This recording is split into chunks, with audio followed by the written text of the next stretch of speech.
कांच की चूड़ियों के लिए मशहूर शहर फिरोजाबाद दिल्ली से 250 और लखनऊ से करीब 300 किलोमीटर की दूरी पर बसा ये शहर मासूमों की चीखों से गूंज रहा है। पर असर ना तो दिल्ली में बैठी सरकार पर हो रहा है, ना ही लखनऊ में बैठी सरकार पर। प्रश्न प्रदेश के पिछले कई एपिसोड्स पे हम फिरोजाबाद और आसपास के जिले में वायरल फीवर और डेंगू से हो रही मौतों का मुद्दा उठाते रहे हैं और आज मरते बच्चों और उनके परिजनों का ये प्रश्न उठाने हम पहुंचे हैं फिरोजाबाद। जो दिखा वो बताएंगे, लेकिन सबसे पहले सुर्खियां। पहली सुर्खी में बात विधानसभा चुनाव से पहले शुरू हुई बयानबाजी की। उत्तर प्रदेश के विधानसभा चुनाव में अब्बा जान के बाद अब चाचा जान की एंट्री हो गई है। भारतीय किसान यूनियन के नेता राकेश टिकैत ने हापुड़ में एक जनसभा के दौरान एआईएमआईएम प्रमुख असदुद्दीन ओवैसी को बीजेपी का चाचा जान बता दिया। और अब तो इनको कोई दिक्कत रही नहीं भाई, बीजेपी वाले को तो अब तो इनका जो ओवैसी है इनका चाचा जान आ गया है ना यहाँ, तो कोई दिक्कत इनको तो रही नहीं। अब भाई चाचा जान इनका आ गया है उत्तर प्रदेश में, इनको जिता कर लेके जाएगा, वो आ गया तो अब कहाँ इनको दिक्कत रहेगी। टिकैत ने कहा कि ओवैसी बीजेपी को गाली देते हैं तो कोई केस दर्ज नहीं होता, क्योंकि ये दोनों एक ही टीम में हैं। जवाब में एआईएमआईएम ने भी टिकैत पर बीजेपी के साथ मिले होने का आरोप लगा दिया। एआईएमआईएम के प्रवक्ता असीम वकार ने कहा कि टिकैत 2017 और 2019 में बीजेपी के लिए काम कर रहे थे।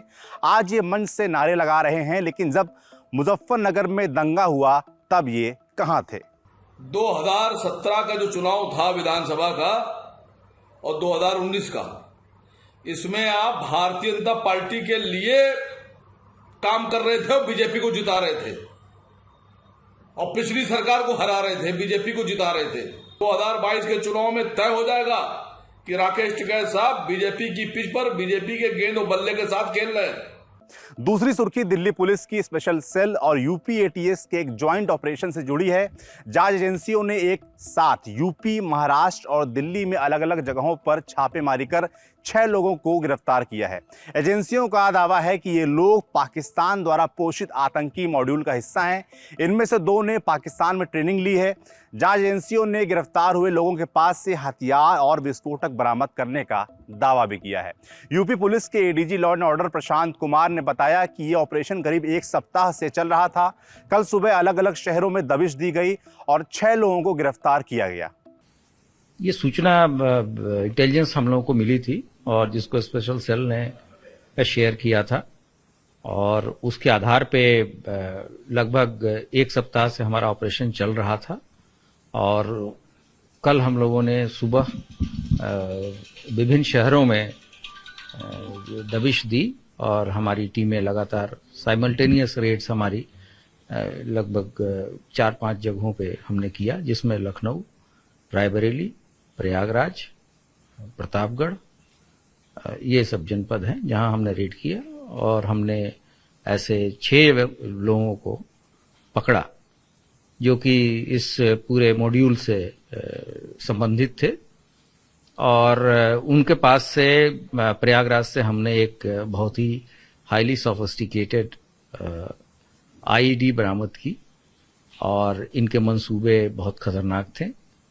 और आपको पता होगा कि उत्तर प्रदेश में पिछले 8-10 दिनों में काफ़ी वीवीआईपी विजिट्स हुए हैं, तो इसको लेकर चुनौतियां और भी ज़्यादा थी, लेकिन हमारी एटीएस की टीम ने इनको पकड़ा। तीसरी सुर्खी सुप्रीम कोर्ट से है। कानपुर के बिकरू कांड में आरोपी बनाई गई खुशी दुबे की जमानत याचिका पर आज सुप्रीम कोर्ट में सुनवाई हुई। खुशी के वकील विवेक तनखा ने कोर्ट को बताया कि गिरफ्तारी के वक्त खुशी दुबे नाबालिग थी। इसके बाद सुप्रीम कोर्ट ने यूपी सरकार को नोटिस जारी कर जवाब मांगा है। कोर्ट ने नाबालिग की शादी पर भी फटकार लगाई है। खुशी दुबे गैंगस्टर विकास दुबे के खास अमर दुबे की पत्नी है। पिछले साल 2 जुलाई को बिकरू गांव में विकास दुबे और उसके साथियों ने पुलिस टीम पर हमला कर दिया था, जिसमें एक डीएसपी सहित 8 पुलिसकर्मियों की मौत हो गई थी। बाद में अलग अलग एनकाउंटर में अमर दुबे और विकास दुबे दोनों को पुलिस ने मार गिराया था। सुनवाई के दौरान खुशी के वकील विवेक तनखा ने कोर्ट को बताया कि जिस वक्त खुशी को गिरफ्तार किया गया उस वक्त उसकी उम्र 17 साल और 10 महीने थी। इसके अलावा गिरफ्तारी के 7 दिन पहले ही उसकी शादी हुई थी। अब चलते हैं बड़ी खबर की ओर, जिसके लिए हम फिरोजाबाद पहुंचे हुए हैं और फिलहाल यमुना एक्सप्रेसवे के किनारे खड़े हैं और ये शूट कर रहे हैं। आपको स्क्रीन पर जो दृश्य नजर आ रहा है ये फिरोजाबाद का 100 शैय्या अस्पताल है। अस्पताल के बाहर एक टेंट लगा हुआ है जिसमें छोटे छोटे बच्चों को लेकर परिजन बैठे हुए हैं। इनमें वो बच्चे भी शामिल हैं जो बुखार से तप रहे हैं। वार्ड के अंदर मीडिया की एंट्री नहीं है। जब दी लल्लन टॉप की टीम अस्पताल के अंदर घुसी तो ड्यूटी पर मौजूद पुलिसकर्मियों ने वार्ड के अंदर जाने से रोक दिया। सीओ की तरफ से फोन भी आ गया। कहा गया कि आप प्रिंसिपल मैडम से बात कर सकते हैं लेकिन वार्ड के अंदर नहीं जा सकते। अब क्यों नहीं जा सकते, इस सवाल पर दो जवाब मिले। एक जो स्थानीय पत्रकारों ने बताया कि इससे अस्पताल की अव्यवस्था उजागर हो रही थी। स्थानीय पत्रकारों का कहना था कि वार्ड के अंदर एक ही बेड पर कई बच्चों को लिटाया गया है। इसके वीडियो भी पहले वायरल हो चुके हैं। दूसरा जवाब हमें मिला मेडिकल कॉलेज की प्रिंसिपल से। सुनिए प्रिंसिपल की बाइट। अस्पताल के बाहर जो नज़ारा मैं देख रहा हूँ तो ठीक, काफ़ी लोग कह रहे हैं व्यवस्थाएं ठीक भी, काफ़ी लोग शिकायत भी कर रहे हैं। वार्ड के अंदर जाने नहीं दिया जा रहा, ऐसा क्यों है? अंदर इसलिए नहीं जाने दे रहे हैं क्योंकि पेशेंट के ट्रीटमेंट एरिया में लोग आ रहे थे पहले और काफ़ी ज़्यादा रश रह रहा था और उसके बाद पेशेंट का ट्रीटमेंट में हमारे बाधा बन रहे थे। That is the thing. Our हम लोग का काम इलाज करना है और आपका भी एम होना चाहिए कि हर मरीज ठीक हो जाए। बिल्कुल, हमारा भी लक्ष्य यही है कि पर अगर हमें आशंका है कि कोई अंदर कोई अव्यवस्था हो सकती है, हमारा तो काम वो दिखाना है ना। अव्यवस्था नहीं है, पेशेंट सब ठीक होके जा रहे हैं। जिस सामने अभी 3 लोग बच्चे, कम से कम 3 बच्चे मर के गए हैं, उनके शव गए हैं। हमारे सामने कोई भी हमारे यहाँ डेथ ऐसा नहीं हुआ जी। कैसा? हमारे यहाँ नहीं हुआ, डेथ नहीं हुआ है। अभी जस्ट मेरे कैमरे में रिकॉर्ड है, आपको दिखा सकता हूँ। ब्रॉड डेड हो जी, ब्रॉड डेड होगा, हो सकता है। ये कैसे प्रूव होगा? I was taking around. अब आपने बताया है, मैं पता करती हूँ, बट ऐसा नहीं आपके हिसाब से अब तक कितने बच्चे यहाँ पर खत्म हो चुके हैं? हमारे यहाँ अभी तक total dinghy and non dinghy सब मिला के 103 बच्चे, 13 जी। आपके मेडिकल कॉलेज में या फिरोजाबाद का आंकड़ा बता रही हैं कि आपसे फिर यहाँ concerned about my medical college. Medical college में आपके हिसाब से अब तक सिर्फ 13 बच्चे खत्म हुए हैं टोटल अभी तक जी। मतलब जो 20-25 दिनों से चल रहा है, 1 महीने से चल रहा है, उसमें 8 वर ऑफ डेंगी, बाकी सब और एक बड़ी महामारी आई थी कोरोना, उसमें भी हम लोग कोरोना सफर पर निकले थे, पूरा प्रदेश घूमा था, देश के तमाम जिलों में गए थे। तो वहाँ पे हम अस्पतालों के अंदर जा रहे थे, कोई समस्या नहीं थी, लोगों से बात कर रहे थे। हम तो कोई अव्यवस्था तो फैलाएंगे नहीं, लोगों से पूछेंगे आपको अच्छा इलाज मिल रहा है वो अच्छा बताएंगे, उनको कुछ दिक्कत समझ में आ रही है वो दिक्कत बताएंगे। ये रोग क्यों है? देखिए एक हमारा ट्रीटमेंट एरिया है, आप उसमें कैसे जा सकते हैं? लेट द डॉक्टर्स वर्क ना, लेट द डॉक्टर्स वर्क। एक आप हैं, उसके पीछे एक दूसरा है, 50 मीडिया पर्सन है, हम 50 की एंट्री दे देंगे एक वक्त में। तो please let us treat the patient. आपका एम हमारा एम सेम होना चाहिए and patients are getting quite well, इसमें कोई दो राह नहीं है। अस्पताल के बाहर मौजूद लोगों की सबसे बड़ी शिकायत है कि बुखार में तप रहे बच्चों को सीधे एडमिट नहीं किया जा रहा है। लेकिन जब ये सवाल हमने प्रिंसिपल से पूछा तो उन्होंने इस शिकायत को सिरे से नकार दिया। एक शिकायत मुझे जो बाहर मिली वो ये है कि लोग जब आ रहे हैं, कोई भी बच्चा बीमार यहाँ पर आ रहा है तो उसको पहले तो टेस्ट के लिए भेज दिया जा रहा है सामने, ऐसा नहीं है हाँ, ब्लड टेस्ट के लिए। और जब तक ब्लड की रिपोर्ट नहीं आ जाती आप अंदर पेशेंट को या बच्चे को भर्ती नहीं करती, वो बाहर जो टेंट लगा है वहाँ बैठते हैं बच्चे। ऐसा नहीं है। मुझे अभी कैमरे में बाइट दी है। नहीं, बाइट तो देखिए कोई भी कुछ कर सकता है। झूठ बोल रहे हैं लोग। नहीं, पेशेंट झूठ भी नहीं बोलते हैं। देखिए एप्रीहेंशन भी एक नाम की चीज़ होती है। बच्चा आ रहा है, all the sick patients are coming directly to us. हमने एक सामने बड़ा सा ओपीडी का एरिया खोला है इसलिए कि एक सिक पेशेंट के साथ एक नॉर्मल पेशेंट भी आ रहा है, माइल्ड वायरल फीवर का भी आ रहा है। तो उसमें क्या होता है कि जो सीरियस बच्चा है वो अपेक्षित नहीं होना चाहिए। आपका एम हमारा एम सेम है, तो इसलिए हमने एक नया एक ओपीडी हमारा और भी हॉस्पिटल में चल रहा है। This is just in front of this paediatric block, आपने देखा होगा, जिससे जो सिक पेशेंट है वो डायरेक्टली हम ले रहे हैं। जो बाकी आ रहे हैं उनमें वायरल फीवर के हैं, वो सब सामने जा रहे हैं। सभी का जांच इसलिए करा रहे हैं कि पेशेंट एप्रीहेंसिव है, we don't know what they turn out to be, but clinically let the paediatrician decide whom to admit, whom not to admit. It should not be a pressure thing. बिल्कुल pressure वाली बात नहीं, pressure नहीं होना चाहिए ma'am, बिल्कुल pressure नहीं होना चाहिए। should not decide, patient should tell his or her symptoms. Let the doctor decide, please। यहाँ 22 डॉक्टर एक शिफ्ट में काम कर रहे हैं। Let the doctor decide कि क्या करना है। देखिए डॉक्टर्स पढ़े हैं, किस लिए पढ़ाई करी उन्होंने 15 साल, जस्ट फॉर द पेशेंट्स। तो लेट देम डिसाइड कि व्हाट इज़, किसको एडमिशन करना है, किसको वेट एंड वॉच करना है, किसको नहीं एडमिट है। We have our criteria, there is a SOP for it, there is a SOP, standard operating protocol है। सबका होता है कि कैसे किस मरीज को भर्ती करना है, किसको वेट एंड वॉच करना है, किसको उसकी रिपोर्ट्स के बाद एडमिट करना है। तो we all are following the protocols and it is strictly followed. थोड़ा बहुत रिलैक्स कर देते हैं पेशेंट का कंडीशन देखकर, कभी कभार वो भी डॉक्टर्स रिलैक्स करते हैं patient to patient, but it is followed. अब सब मरीजों का इलाज बहुत अच्छा हो रहा है, पेशेंट्स आर क्वाइट हैप्पी। वो ठीक है, आप बता रही हैं अच्छा है, सब कुछ ठीक है। एक मेरा सवाल है, पेशेंट्स आप बिलीव नहीं करेंगे, 4 पेशेंट्स इसलिए आए, they were having mild viral fever, counts उनके 2 लाख थे, बच्चा उनका ठीक था, उनकी दादी कह रही है हम डिस्चार्ज नहीं होना चाहते because they are quite happy here. आपने प्रिंसिपल के सब चंगासी वाले दावों को सुना, अब आपको असलियत दिखाते हैं। प्रिंसिपल के चैम्बर से बाहर निकलते ही एक टेंट लगा हुआ है जिसके नीचे दूर दराज के इलाकों से आए लोग अपने छोटे छोटे बच्चों को लेकर बैठे हुए हैं। इनमें वो बच्चे भी हैं जो बुखार से तप रहे हैं और इस आस में अस्पताल की चौखट तक पहुंचे हैं कि यहाँ इलाज मिलेगा, लेकिन रिपोर्ट का इंतजार है कि खत्म होने का नाम नहीं ले रहा। अस्पताल के बाहर रिपोर्ट के इंतजार में बैठे लोग अपने बच्चों को बुखार में तपते देख इतने बेबस हैं कि अब वे आत्महत्या के अलावा और कोई चारा न होने की बात कह रहे हैं। सुनिए। डॉक्टरों की लापरवाही से जहाँ पर सारे लोग मर रहे हैं, बच्चे को लेते हैं जो कहते पहले जांच कराओ, और बच्चे को झटके आ रहे हैं, उसको झटके को नहीं देख रहे, उसको भर्ती भी नहीं कर रहे और उसको भगा रहे हैं, कहा तक कल लाना। और बच्चों भी जो मर गए, उस बच्चे को झटके आ रहे हैं बार बार। मेरे नाती को झटके आ रहे हैं, पहले जांच कराओ कब लेके आए इसको? तब भर्ती करेंगे। विधवा हूँ मैं, नाती को लगा भैया खत्म है, मैं नहीं कि मैं बच्चा को भर्ती कर, मैं नाती को भर्ती ना कर, मैं भर्ती इसको कराऊंगा और भर्ती नहीं कराते हैं तो आज मुंह हड़ताल पे इसी समय अकबर 20 चौराहे पे आकर मुंह हड़ताल बैठेंगे, यहाँ आत्महत्या करेंगे। कल तक मिलेगी तब तक जाने का है। तो रिपोर्ट जब आएगी उसके बाद अंदर यही कह रहे हैं रिपोर्ट कराएंगे इसकी। और बच्चे बार बार मर रहे हैं मेरे मोहल्ले कम से कम विजयनगर में करीब 20-25 लोग अभी तक मर चुके हैं। ये 2 तो हमारे ही घर में चले गए।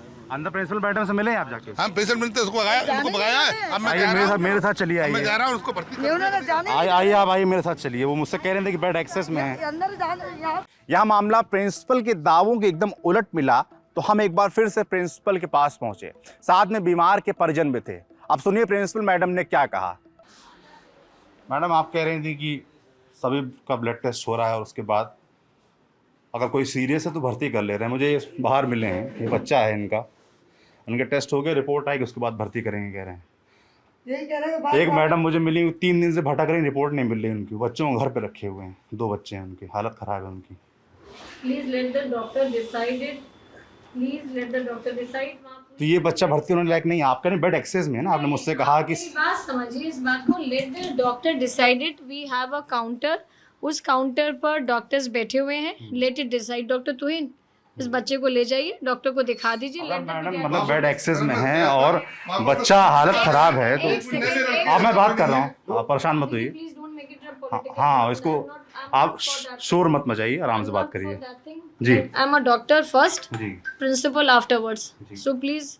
मैम आपने मुझसे कहा बेड एक्सेस में है, आपने कहा कि अगर कोई सीरियस है तो हम रिपोर्ट का इंतजार नहीं कर रहे हैं। Let the doctor decide, please let the doctor decide one for all. Doctor Tuhin आप ले जाएं डॉक्टर साहब के पास। ठीक है, इनको दिखवा लीजिए प्लीज। अगर ये लेट द डॉक्टर डिसाइड, बिल्कुल आपका ही फैसला होगा अंतिम, पर ऐसे लोग बाहर धूप में बैठे हैं।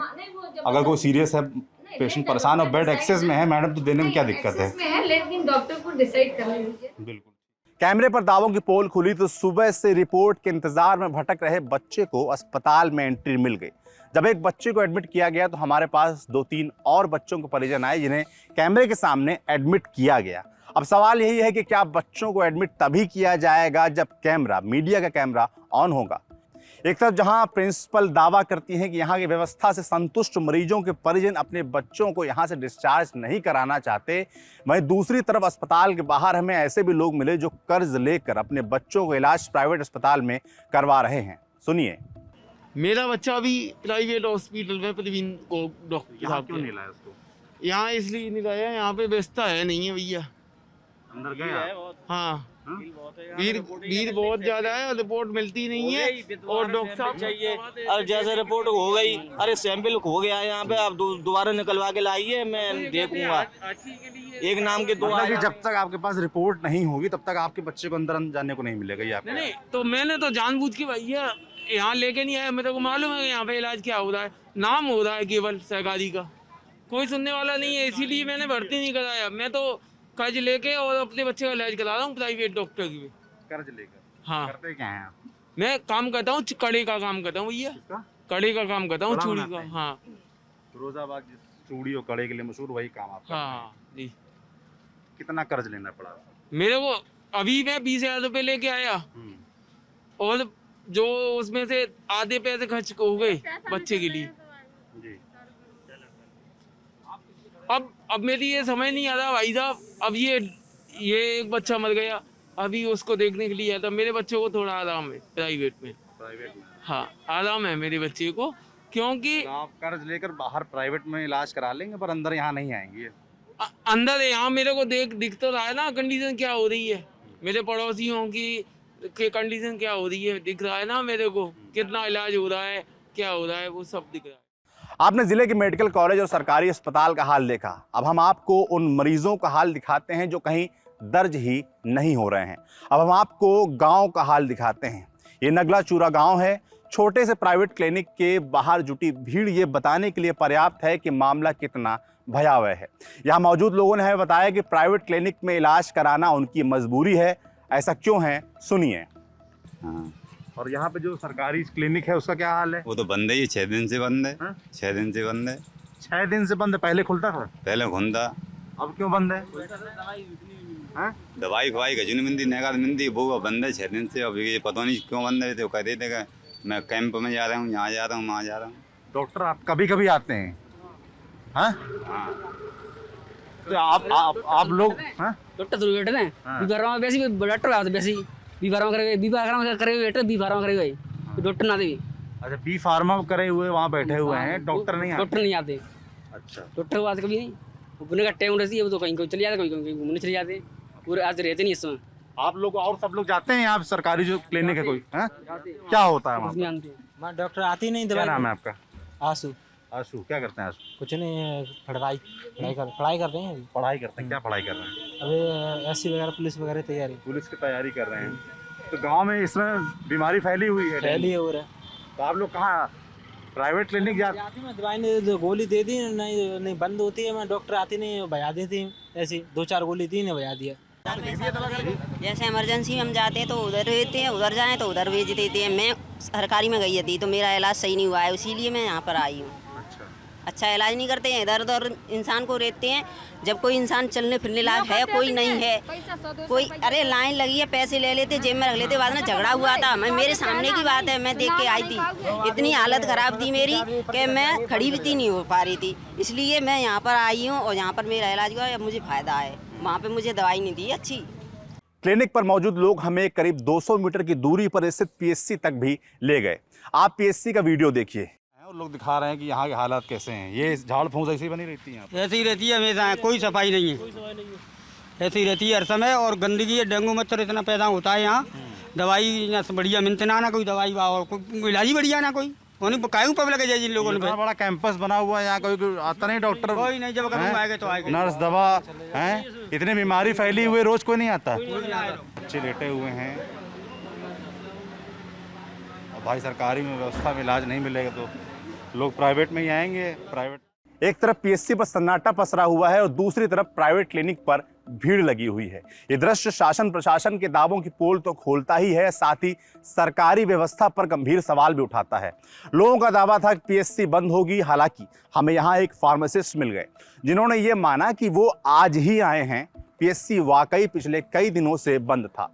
वो इसलिए क्योंकि सीएमओ साहब ने उनकी ड्यूटी कहीं और ही लगा रखी थी। सुनिए। लोगों ने मुझे बताया 5 दिन से ताला पड़ा हुआ था। हाँ। उन्होंने बताया कि उनको तो विश्वास नहीं हुआ। नहीं, बिल्कुल पड़ा था। मैं पिछले 4 तारीख से जो है कैंप में ड्यूटी लगी।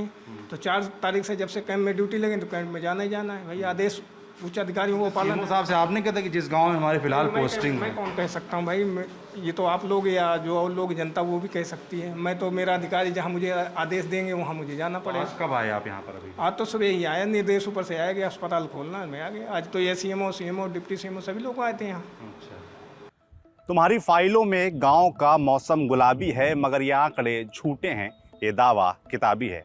आदम गोल्डवी साहब ने ये लाइनें फिरोजाबाद जैसे ही किसी मंजर को देखने के बाद लिखी होंगी। सरकारी व्यवस्था का हाल है जो दावों में कुछ और है और हकीकत में कुछ और। फिरोजाबाद में हमने जो देखा उससे यही निष्कर्ष निकलता है कि जब सरकार और सरकारी कर्मचारी व्यवस्था को दुरुस्त करने के बजाय उस पर लीपापोती करने और उन्हें छिपाने में लग जाएं तो यही होगा जो हमें फिरोजाबाद में देखने को मिल रहा है। आज के प्रश्न प्रदेश के बारे में आपकी जो भी राय हो हमें कमेंट बॉक्स में लिखकर ज़रूर बताएं। साथ ही अगर आपके भी कुछ प्रश्न हो जो आप पूछना चाहते हो कि प्रश्न प्रदेश में पूछे जाएं तो हमें लिख भेजें। आप अपने सवाल हमें मेल कर सकते हैं dilalantop@gmail.com पर। आज के प्रश्न प्रदेश को इस तस्वीर के साथ खत्म करते हैं जो सरकारी दावों की तरह उखड़ चुकी है, इस उम्मीद के साथ कि सरकार वायरल फीवर और डेंगू से हो रही मौतों को लेकर गंभीर होगी। शुक्रिया। कौन से सवाल का जवाब है यूपी? कौन सी देनदारियों का हिसाब है यूपी? बवाल कमाल या फिर संख्या का भोकाल है यूपी? किसी का हासिल तो किसी का मलाल है यूपी? खुशहाल, बदहाल या बहरहाल है यूपी? बताओ तुम्हारा क्या हाल है यूपी?